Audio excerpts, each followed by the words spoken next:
था कि जो शिक्षा विभाग से मान्यता लेने के बाद, उनसे संबद्धता होने के बाद फिर वो हमारे अप्लाई करेगा, फिर हम उसे धार्मिक शिक्षा से संबंधित पढ़ाई के लिए उसको हम कि अगर पहली क्लास का बच्चा है तो वो उतना ही पढ़ेगा जितनी उसकी कैपेसिटी है। हम बच्चे पहली क्लास और दूसरी क्लास के बच्चे का बिल्कुल मौखिक सिलेबस रखा गया है और वो जो बच्चे पढ़ना चाहेंगे वो धार्मिक सिलेबस पढ़ेंगे, उनको इम्फोर्स नहीं किया जाएगा। उनकी वैकल्पिक व्यवस्था है, वो पढ़ना चाहें अल्पसंख्यक शिक्षण संस्थान के जो मान्यता लेंगे उनके पास ये चॉइस रहेगी कि वो अपने बच्चों को अपना जो भी धार्मिक शिक्षा देना चाहते हैं ना देना चाहें। खाली हम मदरसों को ही वो कर रहे हैं ऐसा नहीं है, ये एक बड़े अम्ब्रेला के नीचे सबको लाने के एक प्रयास है और सब लोगों के लिए धार्मिक शिक्षा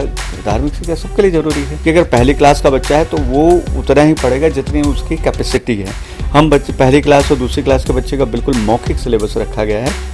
उत्तराखंड प्रदेश देश का पहला राज्य बनने जा रहा है जहां पर मदरसा बोर्ड को पूरी तरह से समाप्त करने के बाद अब उत्तराखंड अल्पसंख्यक शिक्षा प्राधिकरण अस्तित्व में आ चुका है। 1 जुलाई 2026 से जितनी भी अल्पसंख्यक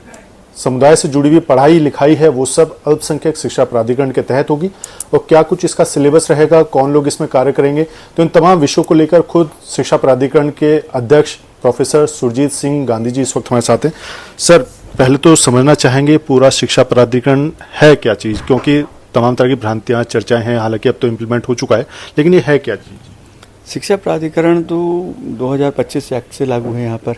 और उसके बाद 1 जुलाई 2026 से इसको इम्प्लीमेंट भी कर दिया गया और ये 4 महीने का हमने टाइम दिया था कि ताकि मदरसे अपने आप को रिवाइव कर लें और नए तरीके से हमारे साथ शिक्षा प्राधिकरण के साथ जुड़ें और लोगों ने तैयारियां भी की हैं। और हमारा ये था कि जो शिक्षा विभाग से मान्यता लेने के बाद, उनसे संबद्धता होने के बाद फिर वो हमारे अप्लाई करेगा, फिर हम उसे धार्मिक शिक्षा से संबंधित पढ़ाई के लिए उसको हम एक अपना सर्टिफिकेशन करेंगे उनका और वो जो बच्चे पढ़ना चाहेंगे वो धार्मिक सिलेबस पढ़ेंगे, उनको इम्फोर्स नहीं किया जाएगा। उनकी वैकल्पिक व्यवस्था है, वो पढ़ना चाहें, क्योंकि मेन हमारा फोकस है जो शिक्षा विभाग की शिक्षा है वो पहला, उसके बाद जो बच्चे अल्पसंख्यक शिक्षण संस्थान के जो मान्यता लेंगे उनके पास ये चॉइस रहेगी कि वो अपने बच्चों को अपना जो भी धार्मिक शिक्षा देना चाहते हैं ना देना चाहें ना दें। अच्छा सर, इसको जब शुरू में जब ये सीएम साहब की तरफ से घोषणा की गई थी तो एक चर्चा ये थी कि मेन फोकस इसका मदरसों पर रहेगा, लेकिन जब ये अस्तित्व में आया तो मदरसे तो है ही एक मुस्लिम कम्युनिटी का, लेकिन बौद्ध, पारसी, जैन, सिख सभी इसमें शामिल हो रहे हैं, तो सभी का क्या स्वरूप रहने वाला है? हमारे पास सिख धर्म से भी बहुत सारे फॉर्म आ रहे हैं और हमारे पास क्रिश्चियन के भी काफ़ी फॉर्म आ रहे हैं और मुस्लिम जो मदरसे वाले वो तो आ ही रहे हैं। हमारे पास क्रिश्चियन के भी काफ़ी आ रहे हैं, जैन के भी आ चुके हैं। तो ये कहना है कि खाली हम मदरसों को ही वो कर रहे हैं ऐसा नहीं है, ये एक बड़े अम्ब्रेला के नीचे सबको लाने के एक प्रयास है और सब लोगों के लिए धार्मिक शिक्षा सबके लिए ज़रूरी है। और धार्मिक शिक्षा है क्या, एक नैतिक वैल्यू और नैतिक मूल्यों को बच्चों में आजकल जो घटता चला जा रहा है उसको फिर से नए तरीके से जोड़ने के लिए एक प्रयास है जो हम ये चाहते हैं कि मोदी जी का विजन हम इम्प्लीमेंट कर पाएँ कि बच्चे के एक हाथ में कंप्यूटर और एक हाथ में लैपटॉप हो। इसी विजन को और इसी थीम को लेकर ये हमारे उत्तराखंड पहला राज्य ऐसा बन गया है पूरे देश में कि जहां पर अल्पसंख्यक शिक्षा प्राधिकरण बनाया गया है। अच्छा सर, अगर सिलेबस की बात की है, 1 to 8 तक आप लोगों ने सिलेबस तैयार किया है, तो क्या कुछ इसमें समावेश है तमाम शिक्षा व्यवस्था का, क्योंकि अभी तक जो चलती थी उससे अलग कितना होगा इस चीज़ों में?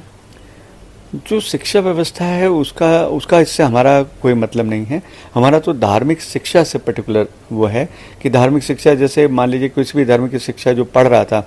अभी तक क्या था मदरसों में, क्योंकि हमारे यहाँ भी मदरसे ही थे और वहाँ पर 14 साल का बच्चा पढ़ रहा है और 5 साल का भी बच्चा पढ़ रहा है और एक साथ ही वो चीज़ें पढ़ रहे हैं। अब हमने उससे क्लास का डिवीजन किया है कि अगर पहली क्लास का बच्चा है तो वो उतना ही पढ़ेगा जितनी उसकी कैपेसिटी है। हम पहली क्लास और दूसरी क्लास के बच्चे का बिल्कुल मौखिक सिलेबस रखा गया है, क्योंकि पहले दूसरी क्लास के बच्चे पे हमने बर्डन नहीं लिया है। वो घर में जो धार्मिक व्यवस्था सीख रहा है, जो वो आयतें पढ़ रहा है या वो जो गुरुबाणी पढ़ रहा है या अपने धर्म में जो सीख रहा है, वही चीज़ हम यहाँ पर उसको दे रहे हैं। तो उसमें एक आने वाले टाइम में सिलेबस बड़ा बेजोड़ और अद्वितीय साबित होने वाला है। पेरेंट्स भी बड़े पसंद करेंगे इसको कि हमने बिना बर्डन के, और जो सिलेबस हमारी टीम ने बनाया है, हमारी टीम में अल्पसंख्यक शिक्षा प्राधिकरण के जितने मेंबर्स हैं और अध्यक्ष में सारे लोग प्रोफेसर्स हैं। कोई इसमें पॉलिटिकल आदमी नहीं है। और जो हमने अलग अलग कम्युनिटी के लोगों, जो हमारे अल्पसंख्यक समुदाय के लोग हैं, उनके अध्यक्षता में हमने कमेटी बनाई हर सिलेबस की, और फिर उसे सिलेबस जो फाइनल हुआ उसको हमने बड़े विद्वान लोगों से और धर्मगुरुओं से बुला के हमने बाकायदा मीटिंग की, और हमने कहा कि आप इसमें बताइए और क्या जोड़ा जा सकता है, क्या कम किया जा सकता है। तो उन्होंने बहुत अप्रिशिएट किया, और सबसे बड़ी बात जो सबको पसंद आई कि आज की तकनीकी का पूरा इस्तेमाल हम लोगों ने इस सिलेबस के अंतर्गत किया है कि बच्चों को खेल खेल में, राइमिंग में या उसे पीपीटी में बच्चों को एंजॉय कर पाएगा उसमें। अच्छा सर, जिस तरह की चर्चाएं होती थी कि अल्पसंख्यक शिक्षा प्राधिकरण आ जाएगा तो मदरसे हों, मुख्यतः तो मदरसों की ही चर्चा इसमें थी कि उनको काफ़ी दिक्कतें आ जाएंगी। अब आप लोगों ने सिलेबस भी तैयार किया है, तमाम बातचीत की है, 4 महीने का होमवर्क है इस चीज़ को लेकर, तो क्या कुछ शिकायतें, क्वेरीज भी आपके पास पहुंची हैं कि ये भाई ये क्यों कर रहे हो आप, इससे हमें दिक्कत हो जाएगी, धर्म विशेष को टारगेट होगा? जब भी कोई नई चीज़ शुरू की जाती है तो जो पुराने लोग पुरानी व्यवस्था को मानने को थोड़ा सा उन्हें उसे स्वीकार करने में थोड़ा टाइम तो लगता है। लेकिन कभी सर सैयद अहमद खान ने जब अलीगढ़ मुस्लिम यूनिवर्सिटी की स्थापना की थी, तब मुस्लिम लोगों ने तब भी विरोध किया था, और आज उसको अप्रिशिएट किया जा रहा है। तो आने वाले टाइम में 10 साल बाद लोगों को इसकी वैल्यू पता लगेगी, जो आज इसका विरोध की बात कर रहे हैं, कि धामी जी ने, जो हमारे उत्तराखंड के मुख्यमंत्री, माननीय मुख्यमंत्री जी ने जो काम कर दिया है, उन्हें 10 साल बाद वो बच्चे महसूस करेंगे कि उन्होंने हमारे लिए क्रांतिकारी कदम उठा दिया। जो चीज़ें यहाँ के लोग सदियों से नहीं कर पा रहे थे, एक जड़ता सी थी, एक पर्टिकुलर एक संकीर्ण दायरे में संकुचित थे, वो एक बड़े आकाश में आ जाएंगे, नया विजन मिलेगा, नई चीज़ें मिलेंगी, नई सोच मिलेगी, नया दृष्टिकोण मिलेगा। और जिस बच्चे के पास नया दृष्टिकोण होता है वही IAS PCS और वो डॉक्टर इंजीनियर बनता है, और जिसका संकीर्ण दृष्टिकोण होता है वो बहुत लंबी दूर तक नहीं जा सकता है। जीवन में सफल होने के लिए हमारा जो सिलेबस है और ये चीज़ एक व्यापकता प्रदान करते हैं, और उस व्यापकता के दायरे में बच्चा बहुत, आजकल के बच्चे, जिस बच्चे के पास विजन है, वो विद्वान लोग तो यहाँ तक कहते हैं कि जिसकी जेब में चाहे पैसा ना हो, अगर उसका विजन है तो दुनिया का राजा आदमी है। और हमारा काम विजन देने का ही है, और हम लोग उसी प्रयास में आगे बढ़ रहे हैं। 1 जुलाई 2026 से उत्तराखंड प्रदेश में उत्तराखंड अल्पसंख्यक शिक्षा प्राधिकरण अस्तित्व में आ चुका है।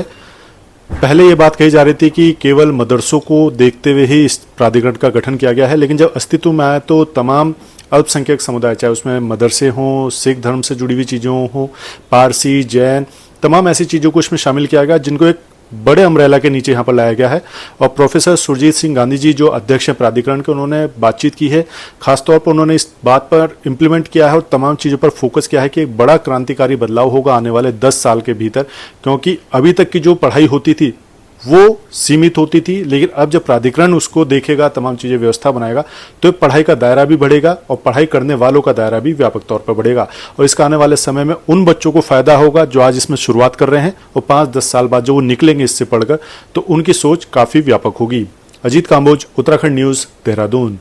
कि जो शिक्षा विभाग से मान्यता लेने के बाद, उनसे संबद्धता होने के बाद फिर वो हमारे अप्लाई करेगा, फिर हम उसे धार्मिक शिक्षा से संबंधित पढ़ाई के लिए उसको हम कि अगर पहली क्लास का बच्चा है तो वो उतना ही पढ़ेगा जितनी उसकी कैपेसिटी है। हम बच्चे पहली क्लास और दूसरी क्लास के बच्चे का बिल्कुल मौखिक सिलेबस रखा गया है, और वो जो बच्चे पढ़ना चाहेंगे वो धार्मिक सिलेबस पढ़ेंगे, उनको इम्फोर्स नहीं किया जाएगा। उनकी वैकल्पिक व्यवस्था है, वो पढ़ना चाहें अल्पसंख्यक शिक्षण संस्थान के जो मान्यता लेंगे उनके पास ये चॉइस रहेगी कि वो अपने बच्चों को अपना जो भी धार्मिक शिक्षा देना चाहते हैं, ना देना चाहें। खाली हम मदरसों को ही वो कर रहे हैं ऐसा नहीं है, ये एक बड़े अम्ब्रेला के नीचे सबको लाने की एक प्रयास है, और सब लोगों के लिए धार्मिक शिक्षा सबके लिए ज़रूरी है कि अगर पहली क्लास का बच्चा है तो वो उतना ही पढ़ेगा जितनी उसकी कैपेसिटी है। हम बच्चे पहली क्लास और दूसरी क्लास के बच्चे का बिल्कुल मौखिक सिलेबस रखा गया है,